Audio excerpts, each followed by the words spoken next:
Et salut, coucou, bienvenue tout le monde, c'est Florent le Meeple Vert et Anto des Jeux des Livres. Eh oui, tout Allez. est dit.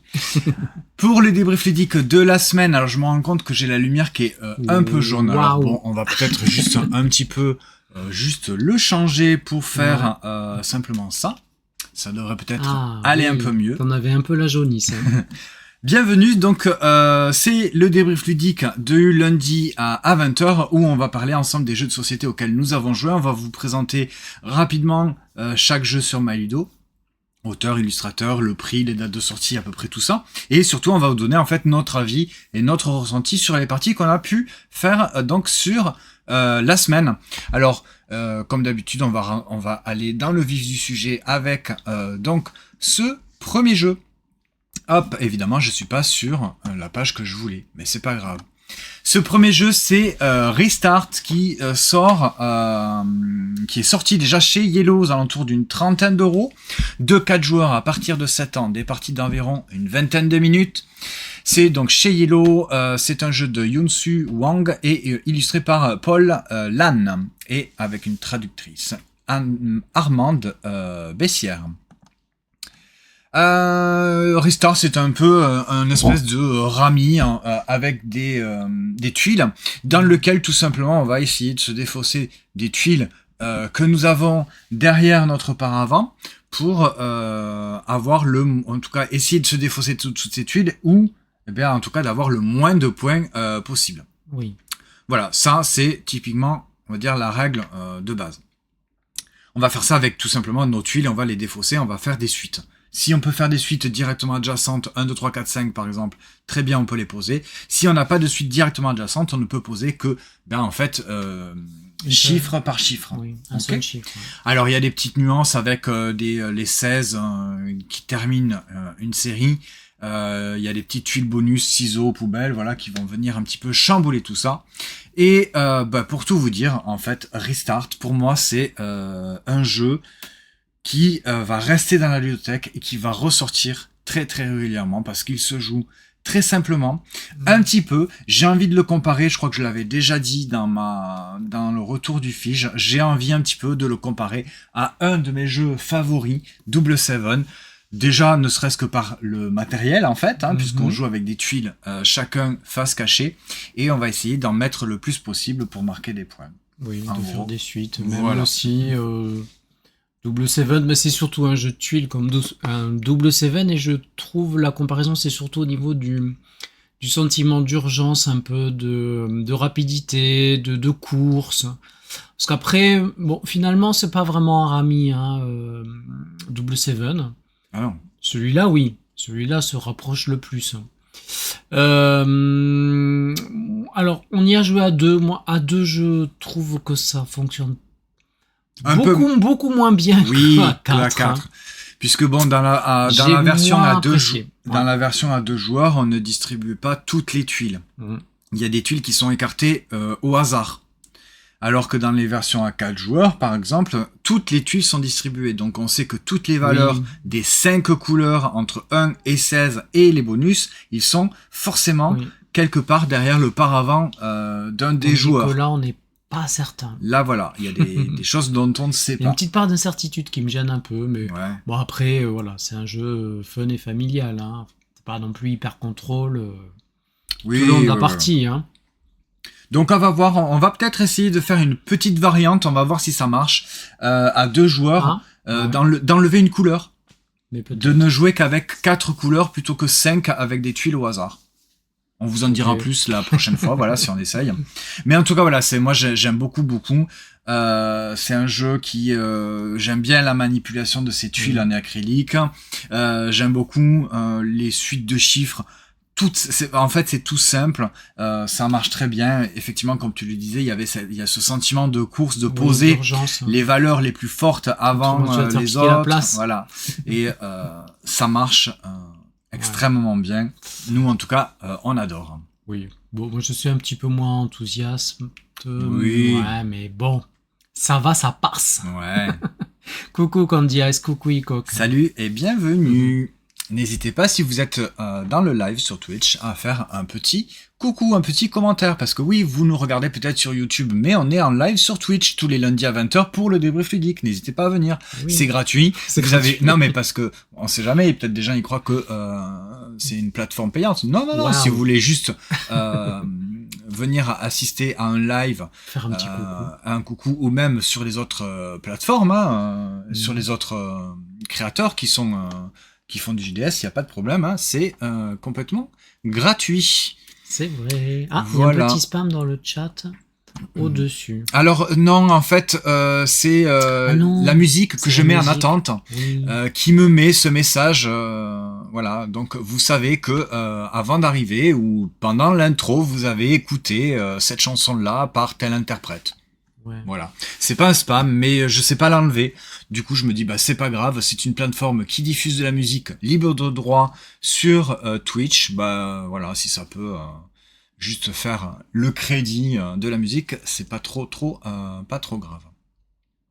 Voilà. Bon, ça va. Donc ça, c'était Restart. Hop là. Oh. L'extension, la deuxième extension pour The Veil of Eternity, l'extension Curse.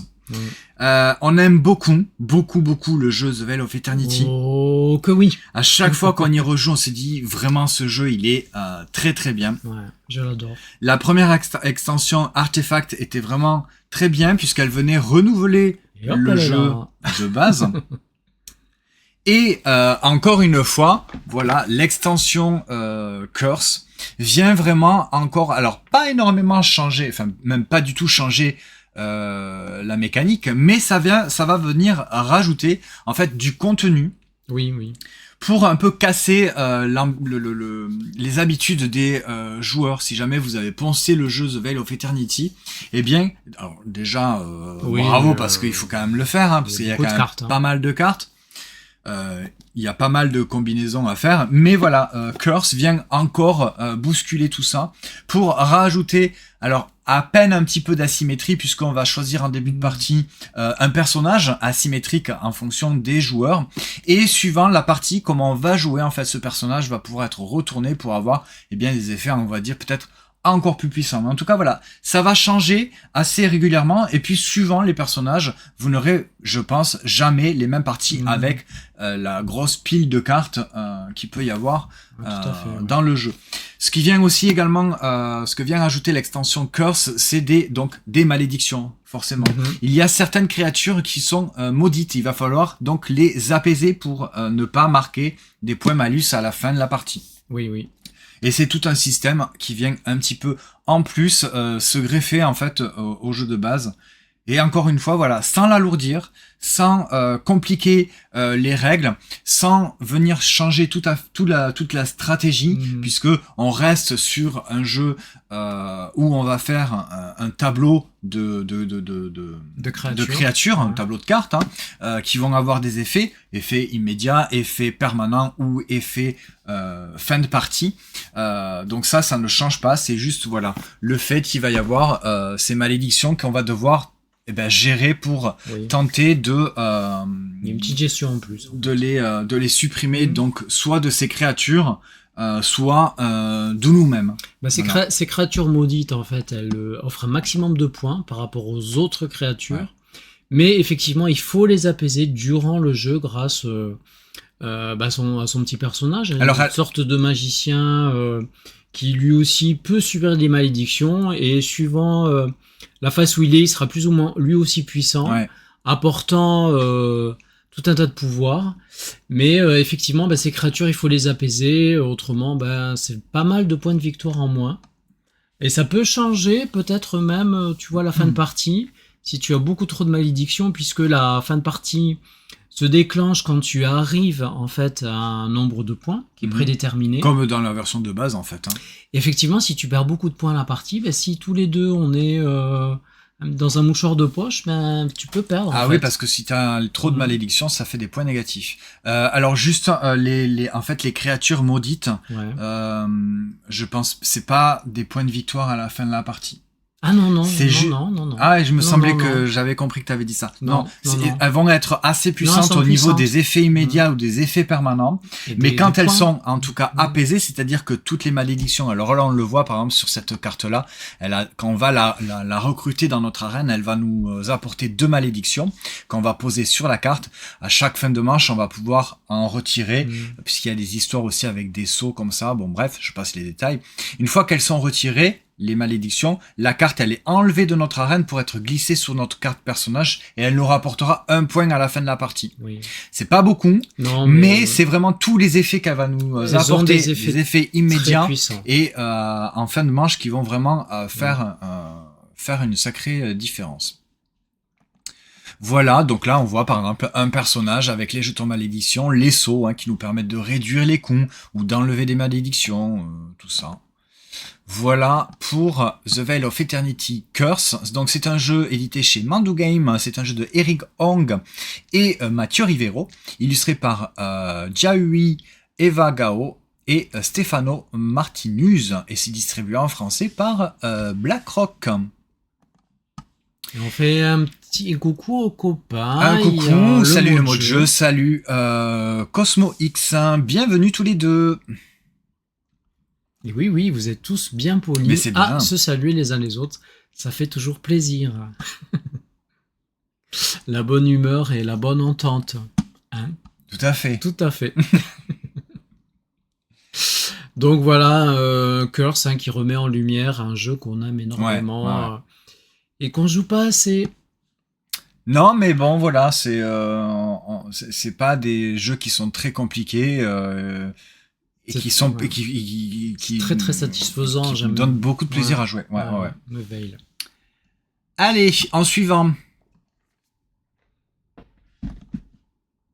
Ça a été un peu une chouette découverte. On n'y avait pas joué, on n'y a pas joué à Cannes. On y a joué à la maison, tous les deux. Oui, au calme. Toi, t'avais pas vraiment envie. Alors, on a eu l'occasion d'y jouer à Cannes. Et t'as pas eu envie d'y jouer. Ah non, parce que je ne suis pas du tout de jeu de déduction, ça me fait suer. Et je dois avouer que c'est pas mon fort non plus. Non pas que je n'aime pas, mais c'est que mon cerveau n'est pas adapté. Non, mais moi j'ai même pas envie. Pour les jeux de déduction où il faut dire mais si ça c'est ça, ben c'est forcément ça c'est pas possible, etc. Voilà, etc. Donc quand même, on y a joué à God 5 parce que moi j'avais déjà envie d'y jouer parce que la direction artistique de God 5 est ça donne envie. Elle est moi je trouve ça génial, je trouve ça très joli, très rigolo, très mignon. C'est très très mignon. Et ce qui m'a motivé à jouer, c'est que c'est un jeu de déduction mais c'est du 8+. À partir de 8 ans. Mais c'est bien pour nous, ça. Donc, tu te dis, bon, ça va, ça reste un jeu quand même assez familial, accessible. Ça devrait pas être compliqué pour nous. Et effectivement, c'est pas compliqué pour nous, puisque on y est arrivé et on a fait plusieurs parties. Et en fait, on adore. Enfin, moi, j'adore. Oui, vraiment. J'aime beaucoup aussi. C'est vraiment parce que c'est un jeu de déduction, ok, mais les informations, en fait, elles sont simples à comprendre et à déduire au final. Les chiffres à déduire. Voilà. Ouais. Je ne vais pas m'aventurer là en live pour une explication de règles, très simple, parce que ça va, sans voir le matériel ou sans le manipuler, ça peut être très très compliqué. Mais voilà, vous avez devant vous une petite réglette avec un jeton comme ça. Un de chaque couleur qui va être classé dans l'ordre croissant par vos adversaires. Donc vous ne voyez pas les valeurs de ces jetons et votre but bien c'est tout simplement de trouver avant les autres la suite que vous avez devant vous. Comment vous allez faire? Vous allez tout simplement révéler une de ces tuiles, vous allez annoncer à voix haute la valeur, donc forcément vous savez que c'est une tuile que vous n'avez pas, vous allez pouvoir la barrer. En début de partie, il y a 5 tuiles déjà qui sont tirées, donc vous allez pouvoir déjà éliminer 5 tuiles. Oui, à chaque fois on tire un nouveau numéro. À chaque fois on tire un nouveau numéro, et on va en sélectionner un parmi donc les 6, et on va demander à nos adversaires, on va poser une question sur 2. Soit on va demander à notre adversaire de classer en fait la valeur sur notre réglette. Ça va nous donner déjà une sacrée indication et on va pouvoir éliminer. Si par exemple le joueur qui est là, alors je vois pas trop, mais si par exemple le joueur prend le 45 et il demande à ce qu'on le classe dans sa réglette, eh bien le 45, on va le mettre ici. C'est la valeur la plus forte, puisqu'on voit que là c'est le 44, 33, 32, 21 et 20. On va pouvoir éliminer plein de choses. Donc sur notre, en plus il y a avec ces valeurs qui sont dans certaines couleurs, on va pouvoir déjà faire pas mal d'éliminations. C'est-à-dire que toutes les valeurs au-delà de 45, on peut les virer puisque forcément c'est la valeur la plus forte, donc on sait qu'on n'aura pas des valeurs supérieures à 45. Et la répartition des couleurs fait qu'on peut éliminer pas mal de choses. Et on va pouvoir faire tout ça. Alors, donc là c'est un exemple, mais on va pouvoir également demander, on le voit pas sur la photo, peut-être que là on le voit peut-être un petit peu mieux, mais sur chaque tuile il y a des valeurs de points 1, 2 ou 3. Qui sont, on voit tout réparti sur notre fiche comme ça qui est derrière notre paravent. Donc au lieu de classer, on peut demander est-ce que c'est la même valeur de points que cette tuile-là ou cette tuile-là. Si par exemple là je tire le 4 et je demande c'est 1 point, et si je le mets là, est-ce que c'est la même valeur de points que le violet le rose qui est là. Donc si c'est oui, eh bien je vais éliminer toutes les valeurs roses qui ont 2 ou 3 points. Si c'est non, eh bien, je vais devoir éliminer toutes les valeurs roses qui ont 1 point. Et de fil en aiguille, petit à petit, eh bien, on va pouvoir faire toutes ces déductions pour trouver les valeurs des chiffres de notre chevalet. Ouais, et c'est très cool. Voilà, il y a 2 minutes, je viens de dire que je ne vais pas me lancer dans des explications. En fait, tu l'as je viens de le faire, en fait. Entièrement fait. Et c'est aussi simple que ça. Alors, ça peut paraître un petit peu, si vous n'êtes pas habitué à des jeux dans ce genre-là, ce qui est notre cas, ça peut paraître un petit peu, tu dis, waouh, mais comment je vais... Mais en fait, pas du tout, parce que tout est indiqué sur votre fiche que vous avez sur votre paravent. Et c'est, en fait, très logique et c'est assez simple au niveau de la déduction. Donc pour nous, qui n'aimons pas vraiment ça, eh bien ça fonctionne super bien. Oui. Franchement, on s'est régalé. Il y a un effet un peu magique. Et puis c'est tout bête. Et puis les tuiles sont rigolotes, avec ces petits yeux comme ça, chacun, avec une petite personnalité. De 4 joueurs à partir donc de 8 ans, des parties d'environ 15 minutes, c'est vraiment pas long, c'est rapide. Tu réfléchis pas pendant des heures. C'est un jeu de Johan Levé, qu'on connaît pour ses grands jeux de déduction et de logique, et illustré par Mathieu Klaus. Et bien là voilà, il nous permet de nous pauvres communs des mortels pour les jeux de déduction, et bien d'accéder à ce genre de mécanique qui d'habitude c'est pas je trouve pas ça sexy les jeux de déduction. C'est ça, et c'est pas fun. Enfin pour nous on trouve pas ça amusant. Là la direction artistique de Blue Orange fait que on a envie de voir ces petits personnages comme ça, de révéler les chiffres. L'accessibilité. Et c'est super accessible. Vraiment. Ouais.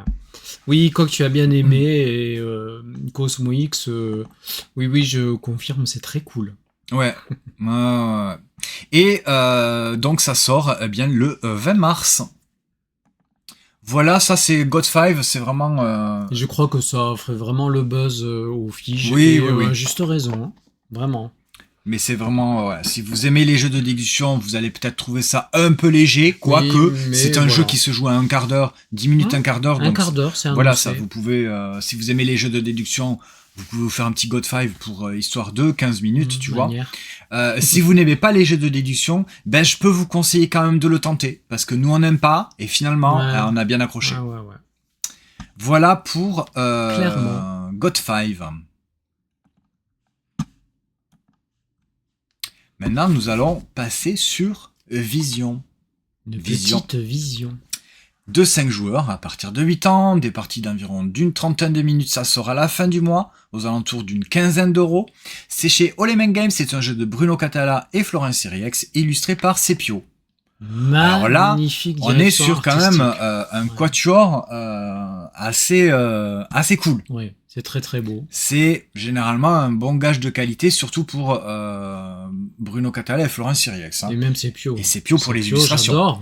Là, je parle plus au niveau de la mécanique. De la mécanique. Ok. Vision. On va faire des rêves. On nous l'avait présenté donc à Cannes et on y avait joué. Oui, oui. Oui, autant le dire, moi j'avais pas trouvé ça fifou. Je trouvais ça assez moyen, ça m'avait pas spécialement convaincu. C'est très joli, mais puis bon, après je me suis dit ok, on y a joué en festival, on n'a pas arrêté de dire n'importe quoi. Tu vois, quand on joue avec des copains, tu fais le con, donc t'es peut-être pas très concentré. Ah bah, parle pour toi. Et oui, non, mais on a fait n'importe quoi. La règle, elle est ultra simple. Tu poses une carte, la prochaine carte que tu mets dans ta ligne de cartes, il faut qu'elle ait soit la même couleur, soit le même symbole. Oui. C'est ça la règle hein, de pose. Il n'y a pas plus compliqué. Ben on a réussi à poser une carte jaune avec un dragon sur une carte rouge avec une horloge. Bien sûr. N'importe quoi. C'est ça le talent. Mais non, on n'était pas du tout concentré. Du coup, voilà, je suis un petit peu passé à côté de ce jeu-là. Eh bien, on a rejoué. Et là, tu te dis, ok, ouais, il y a quand même un petit truc, il y a un truc malin. Et ça marche bien, en fait, tout simplement. C'est parce que c'est d'une simplicité assez déconcertante. Oui. Mais tu vas devoir quand même un petit peu faire avec déjà les cartes que tu tires.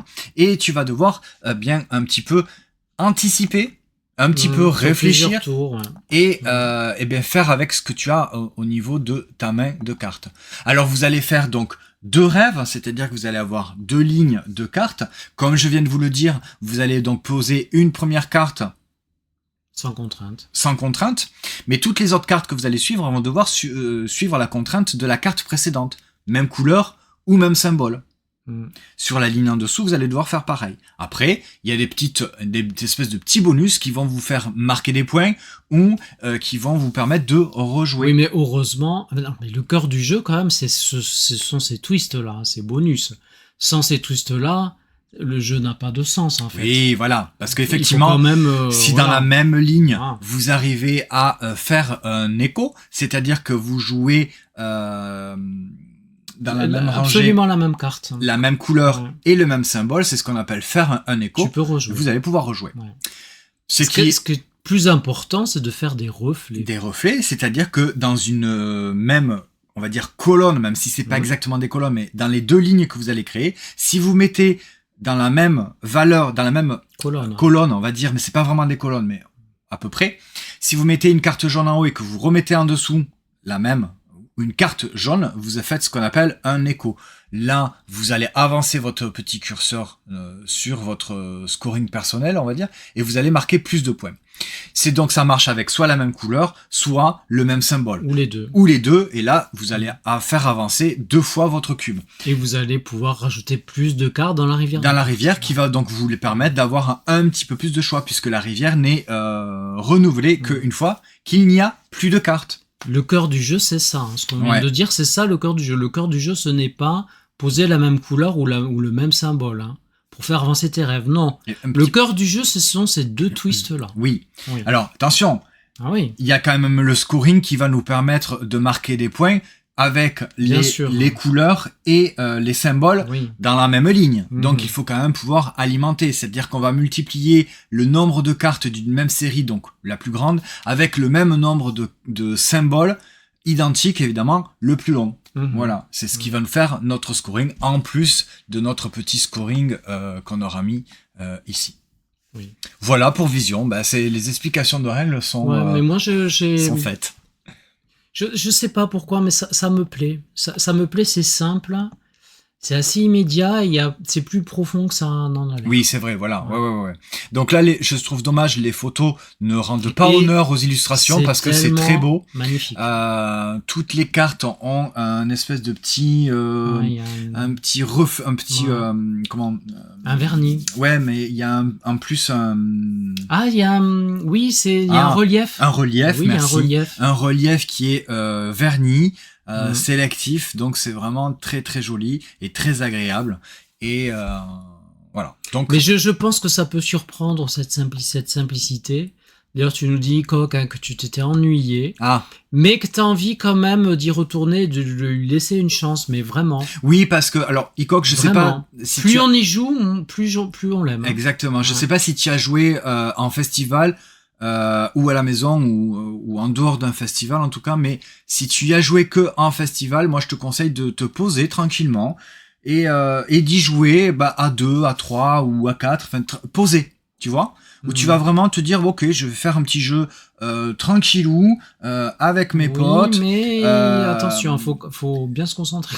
Mais c'est un jeu où tu vas il faut être posé et tu vas un petit peu réfléchir mais sans trop te casser la tête. Mais je pense qu'il faut être au calme. En festival, ou alors tu. Non mais si tu tchapes avec les potes, ça marche pas non plus. Hein. Comme dans beaucoup de jeux, mais bon. Là, voilà, celui-ci s'y prête un petit peu. C'est pas un jeu d'ambiance, hein, les gars. C'est ça, c'est pas un jeu d'ambiance. Alors, non pas que c'est un jeu ennuyeux, c'est que voilà, c'est un jeu qui se prête à être joué tranquillou, au calme. Voilà. En tout cas, pour nous, c'est comme ça qu'on. Oui. Moi, j'aime bien prendre mon temps à Vision.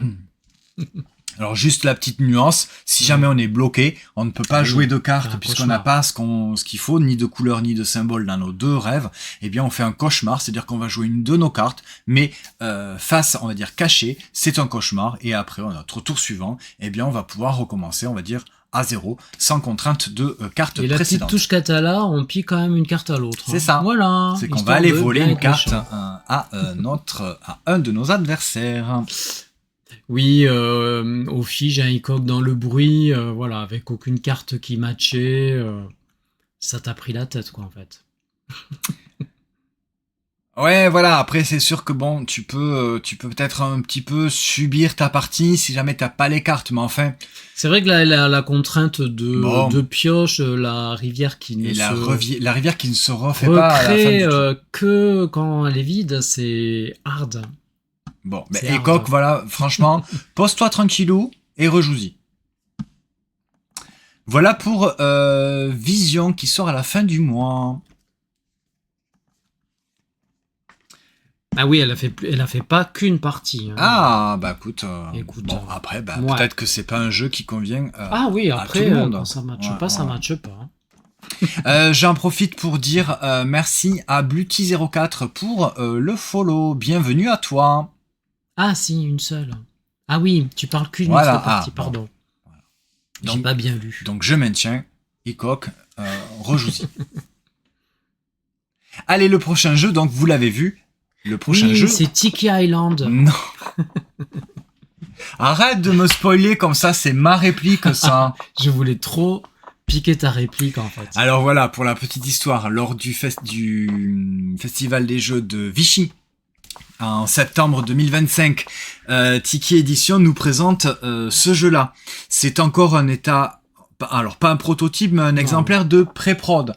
Et le jeu n'a pas de nom. Il n'est pas nommé encore pour l'instant. C'est un jeu, voilà, qui a son nom. Et moi, je m'étais imaginé et je l'avais baptisé Tiki Island, tout simplement, puisque c'est des îles, il y a des Tiki et c'est Tiki Edition. Donc voilà, pour moi, c'était... Et ça reste encore Tiki Island. Et ça restera toujours Tiki Island. Moi, voilà. Je sais pas pourquoi ils m'ont pas demandé mon avis. J'aurais dit, appelez-le Tiki Island et puis voilà. Tiki Island 2-4 joueurs. Non. Alors, Archipel, hein, voilà, pour le nommer quand même. Tiki Island 2-4 joueurs. 2-4 joueurs à partir de 8 ans, des parties d'environ une trentaine de minutes. Ça sort le 13 mars. C'est un jeu donc de Alexandre Droit et Yannick Gobert, illustré par Olivier Danchin. C'est donc un jeu chez Tiki Edition et distribué en français par Néoludis. Dans Archipel, eh bien, on va donc construire notre archipel. Ce qui est assez à première vue en tout cas du jeu, c'est le plateau central, là où vous avez en 3D ce plateau, vous allez vous-même choisir vos propres tuiles. Et vous allez choisir vos tuiles avec votre pagaie qui est ici en fait. Et vous allez positionner la pagaie dans une des colonnes ou des lignes et prendre les tuiles qui sont dessous. Alors vous allez d'abord prendre les tuiles et après vous allez poser la pagaie. C'est plus simple, sinon l'inverse c'est un petit peu compliqué. Mais vous avez compris. Donc vous allez pouvoir choisir en fait toute une ligne ou une colonne de tuiles, 1 à 3 tuiles et vous allez les placer dans votre zone de jeu perso et vous allez constituer au fur et à mesure en fait votre archipel. Vous allez commencer par des tuiles eau. Ensuite sur les tuiles eau vous allez poser des tuiles de sable. Il faut forcément que la tuile de sable soit à cheval sur au moins 2 tuiles eau, et par-dessus les tuiles sable, eh bien vous allez pouvoir poser les tuiles terrain, soit les cabanes, soit les tikis.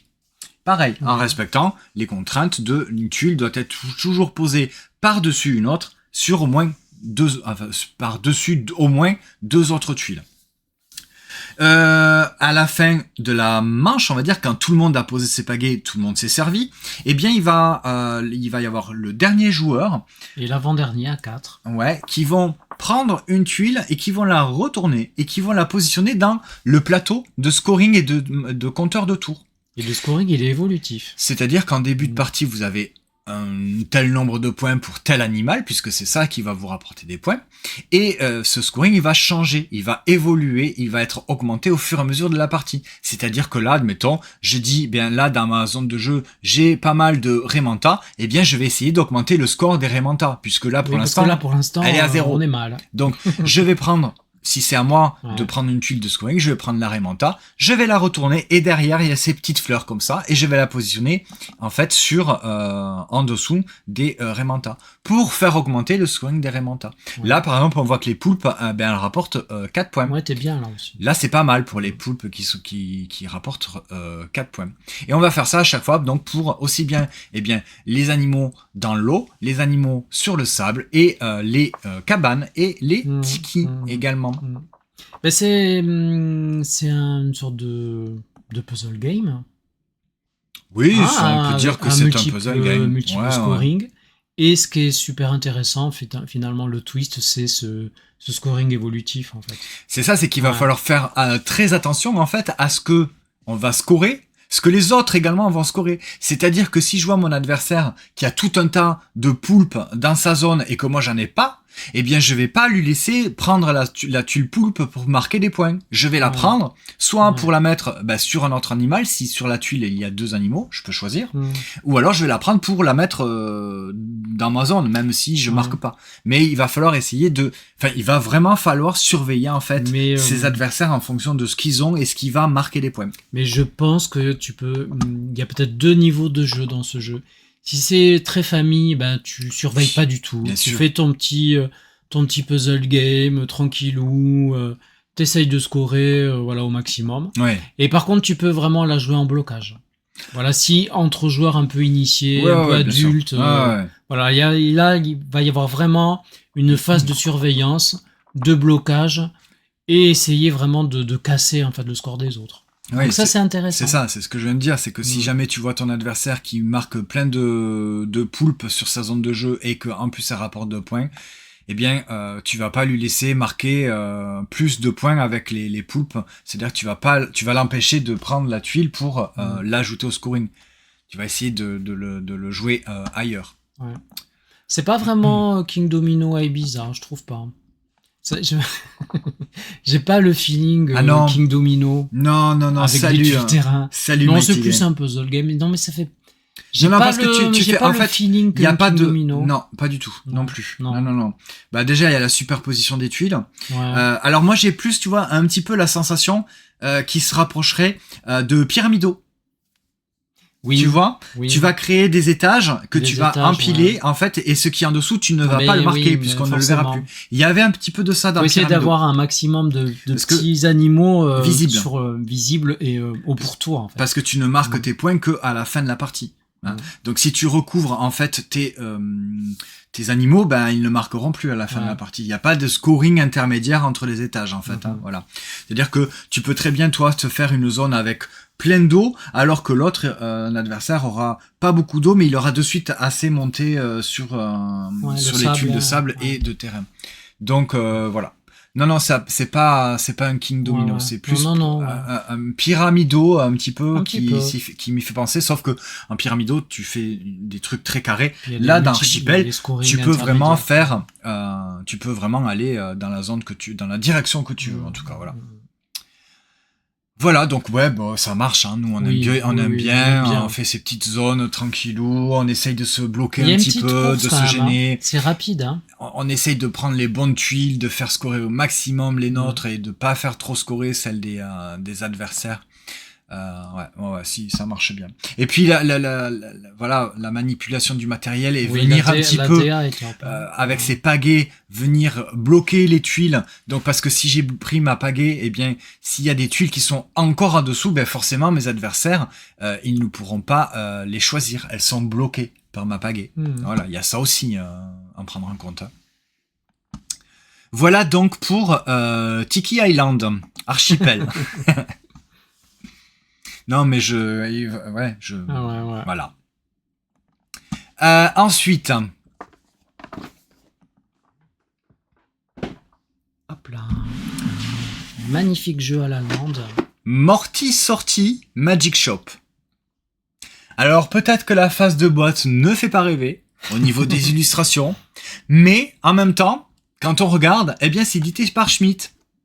C'est un jeu de Markus Slavicek et illustré par David Cochard. Bon, c'est du Schmidt. Ok, les illustrations, on les connaît, on sait que c'est comme ça. On sait que c'est comme ça. Voilà. Moi j'aime bien. Mais oui. Et on aime bien aussi le jeu, tout simplement. Le jeu est chouette. De 4 joueurs à partir de 8 ans, des parties d'environ d'une trentaine de minutes. C'est sorti la semaine dernière. Et voilà, ça marche très très bien. C'est très familial, c'est du 8+, accessible. On est des apprentis... Chez Morty Sortie. C'est un magasin. C'est une boutique en fait, vous savez, dans les charlatans de Belcastel, vous avez une boutique. Vous allez vous approvisionner en potions. Eh bien, c'est là, elle est là. C'est la boutique de Morty Sortie. Et en fait, vous êtes un apprenti, vous allez devoir, votre but, c'est de ranger les potions dans les étagères pour qu'elles soient bien arrangées, bien achalandées pour donner envie aux clients. C'est ça le but du jeu.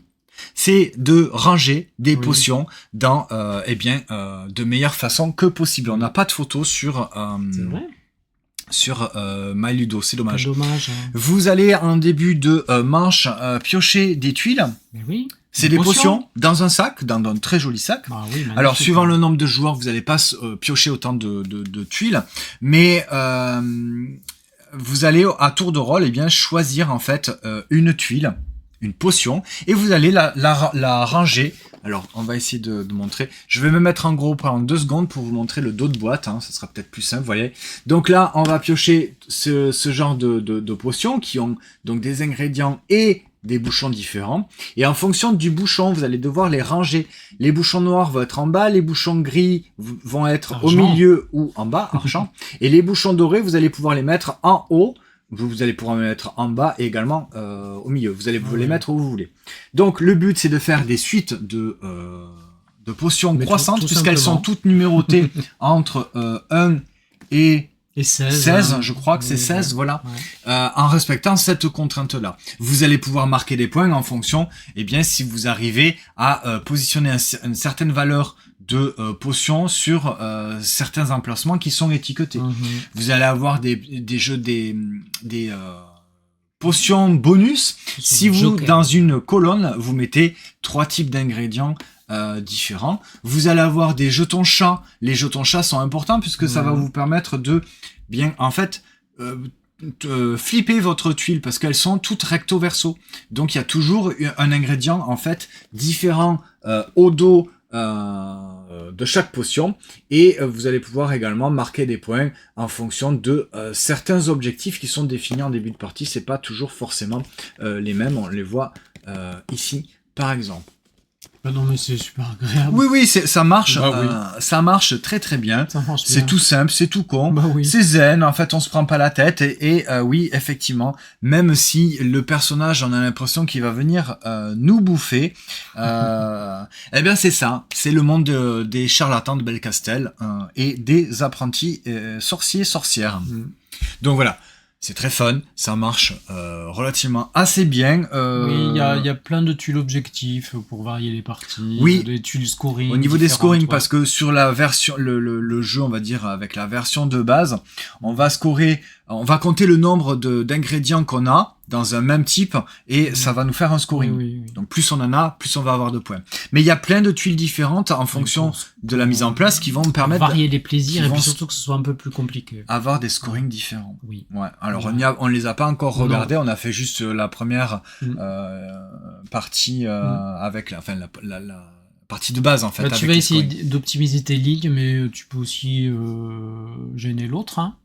Lui piquer les bonnes potions. Si tu peux choisir, tu vas d'abord essayer de regarder ce qui va te faire scorer à toi. Oui. Après, s'il y a rien de spécifique, tu vas regarder ce que ton adversaire prend. Tu te dis, bon, ok, je sacrifie ça va pas me rapporter autant de points que j'espérais, mais si je lui laisse, eh bien, ça va lui rapporter encore plus de points. Donc, autant que je la prenne, par exemple. Carrément. Voilà.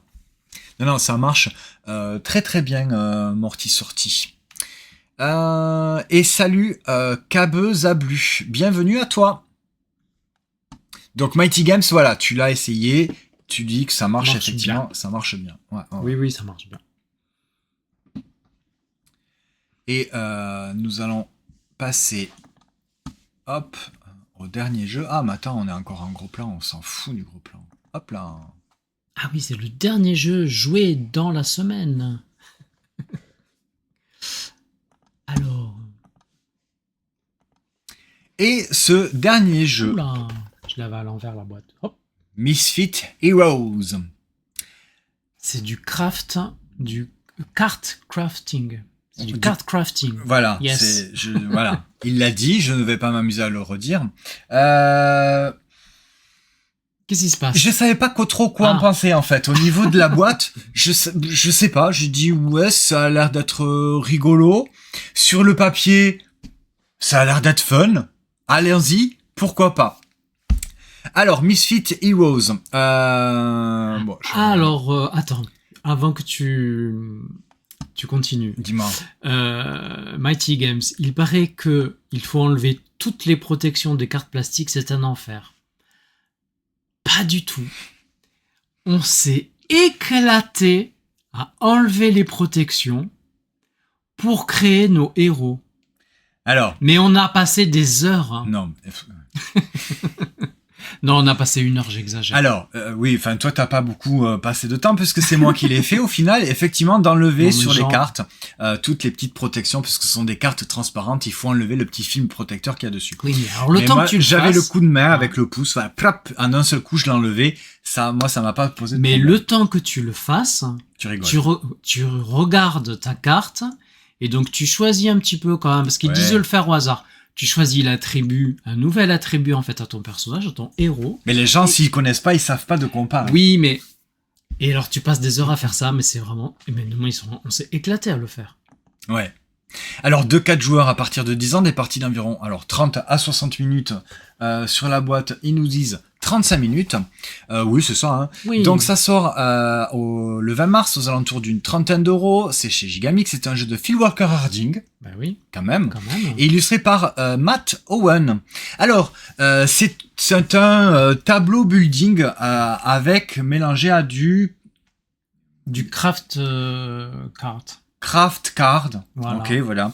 Puisque vous allez avoir des personnages qui sont sur des cartes transparentes et vous allez avoir... Dont il faut enlever la protection. Voilà. Et vous allez avoir des cartes attributs. Ouais. Donc, la première partie que vous allez faire quand vous allez ouvrir votre boîte, vous allez assembler en fait une carte attribut avec une carte personnage au hasard. Et on met dans un sleeve. Dans un sleeve. Par la suite, c'est la première partie du jeu. Et c'était très drôle. Oui. Voilà. Bon, à chaque début quand vous faites une nouvelle partie, vous pouvez prendre un certain nombre de cartes, les défaire pour les changer. Oui, c'est ce qui est d'ailleurs conseillé dans la règle du jeu, c'est que je vous donnais quelques cartes à chaque joueur et chaque joueur va pouvoir défaire et refaire d'autres personnages avec d'autres attributs. Voilà, en gros, ce qui est le plus fun sur la première partie, puisque c'est complètement déluré, déjanté et complètement loufoque. C'est très très drôle. Tu vas nous sortir peut-être quelques cartes pour qu'on vous donne des exemples. Ah ben non, parce qu'il est encore sur table, parce qu'on va y rejouer. Oui, on va y rejouer. Il est encore sur la table. On l'a laissé installer. Bon, là on peut voir par exemple, je lis pas, on peut voir, vous voyez peut-être ce qui est indiqué ici. Là moi je vois, c'est le mime ça. Oui. Le mime avec une queue de serpent, alors je sais plus ce qu'il y a marqué, bon bref, des trucs complètement improbables. Vous allez avoir peut-être une licorne sanguinaire, je crois que d'ailleurs c'est un exemple qui est indiqué, ou pas. Vous allez avoir le cultiste gentil, vous allez avoir, moi j'ai fait un Yeti miniature. Le blob atomique. Ouais. Ouais, il y avait la princesse cannibale, moi j'ai fait la princesse cannibale. Forcément. Voilà. Donc il y a plein de trucs comme ça qui sont complètement délurés. Un peu absurdes, mais très très drôles. Et c'est très drôle. Ouais. Bon. Passé cette étape, qu'est-ce que c'est que ce jeu ? Eh bien, c'est tout simplement un tableau building. Oui. Voilà. C'est très, vraiment simple. Dans tout ce qu'il y a de plus simple. Vous allez avoir, des cartes en main, et vous allez les payer pour les placer dans votre tableau. Mm-hmm. Quand vous le placez dans votre tableau, vous allez, suivant certaines conditions ou pas, vous allez gagner des choses. Soit des pièces, soit des petits, pas des petits attributs, des influences. Des influences, voilà. Et ces influences, vous allez pouvoir les dépenser pour gagner des tuiles. Vous revendiquez en fait des tuiles comme ça, territoire à la fin de ton tour, qui marquent plus ou moins 2 points. Mais c'est vraiment un jeu à combo en fait. Alors à votre tour de jeu, soit vous payez une carte et vous la jouez, soit vous récupérez 10 pièces, soit vous récupérez une influence, soit vous piochez 2 cartes et vous pouvez défausser autant de cartes pour en repiocher autant. Oui, mais c'est très simple. Voilà les trucs. Bon. C'est tout simple. C'est tout simple. Moi, j'ai passé une très bonne partie. J'avoue qu'il faut avoir pas mal de chance au tirage pour que les cartes en fait combattent un maximum entre elles en fait. Et moi, je n'ai eu aucune difficulté en fait à poser des cartes, à faire des super combos, à maximiser tous les points de tous mes personnages. Ouais. C'était l'éclate. Mais monsieur en face, ici présent, il s'est ennuyé de fou. C'était 2 salles, 2 ambiances. Complètement. J'ai été super déçu parce que on a tellement rigolé avec nos personnages qu'on a créés en début de partie. À mettre les personnages avec des attributs dans ses sleeves, la manipulation, c'est très fun en fait. Non, au début, ça peut paraître comme Mighty Game dit, ça peut paraître assez fastidieux d'enlever tout ça. Bon, tu regardes. Moi j'avais le coup de main, donc c'était très, ça a été très rapide en fait, mais c'est très fun en fait. Mais effectivement, on n'a pas du tout eu la même partie. C'est-à-dire que lui, un tableau de cartes, c'est 16 cartes. Oui. T'as fait tes 16 cartes. Moi, j'en avais posé 5. Ouais, je dis, punaise, qu'est-ce que tu fais? Je n'ai pas eu ce que je pouvais jouer, parce qu'il y a certaines cartes qui sont très chères, d'autres qui sont pas chères, mais ça va rapporter pas grand-chose. Alors, j'ai réussi à démarrer assez rapidement et à revendiquer 2 territoires qui rapportaient le plus de points. Mais après, c'est tout. Il s'est rien passé. Je me suis ennuyé. J'ai rien fait. Voilà. Alors en plus, il me voyait en face. Faire plein de trucs. Moi, je prends 10 pièces. Je prends 2 pièces. Je pioche 2 cartes et je défausse et je refais ma main. Ok, j'ai rien qui m'intéresse. Il se passe absolument rien. Mais j'ai été très très déçu, mais je sens bien que y a un potentiel puisque lui il s'est éclaté, il a fait un tableau building avec ses 16 cartes, avec ses personnages, ça a super bien comboté. Ça pourrait donner des sensations un petit peu à la Château Combo dans ce style-là, mais qui part un petit peu plus dans tous les sens. Et 16 cartes, voilà. Mais voilà.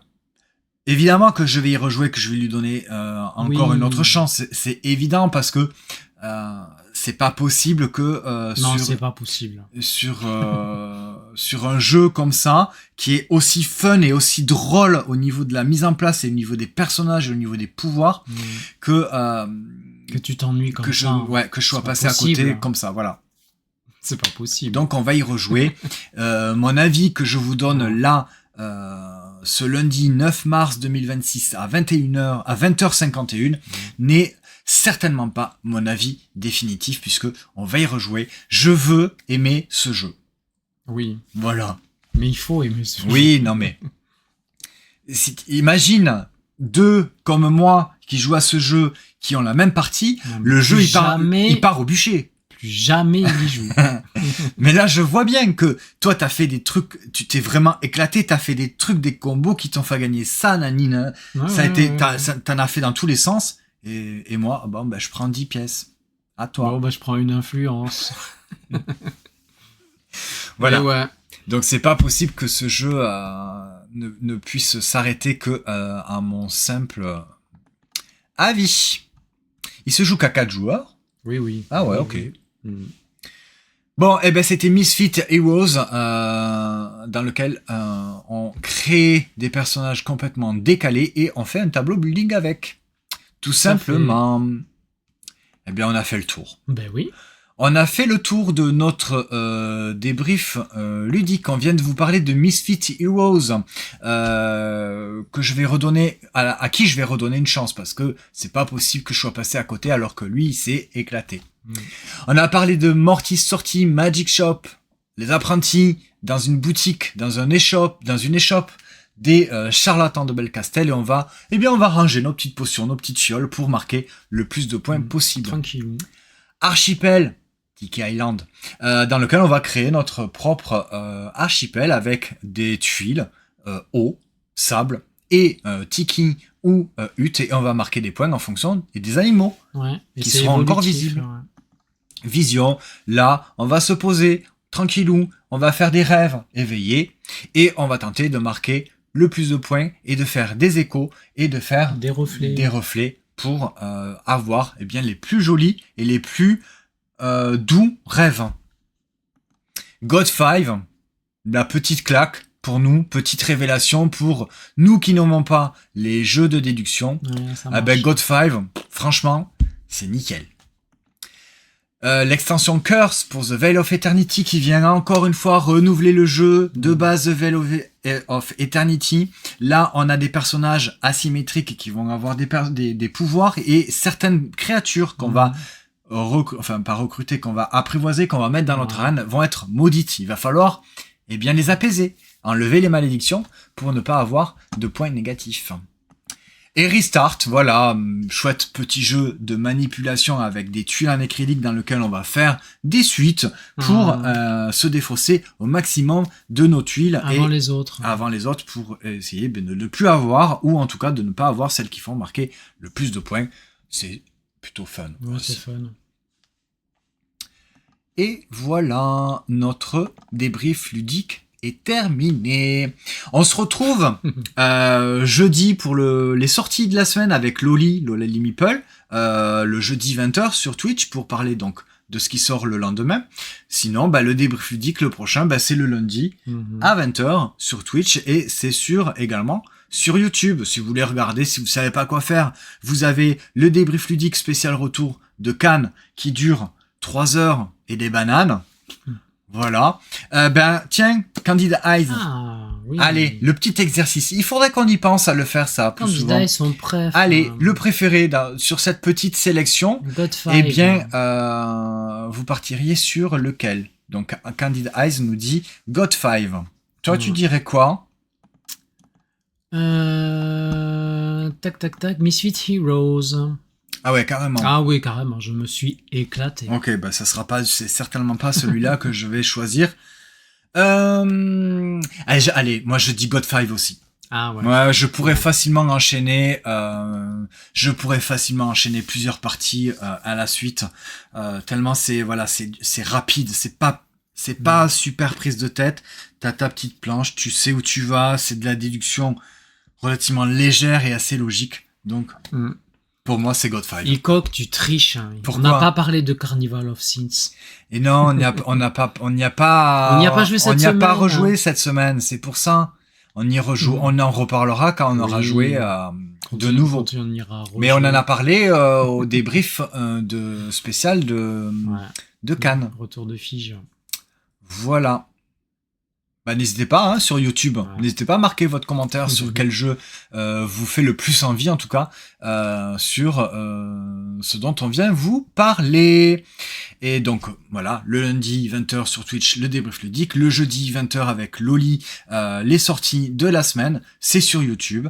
Et on vous souhaite de passer bien une bonne semaine. Pour clôturer, n'oubliez pas de venir sur Insta, puisqu'on a un petit concours en ce moment. Oui. On a les 2 extensions de Opération Zèbre, le jeu qui va, voilà, oublier tous les autres jeux de Culture G. Opération Zèbre, c'est le meilleur. Et bien là, vous avez 2 extensions qui arrivent, cuisine et BD, et on vous propose de les remporter sur un simple petit concours sur Insta.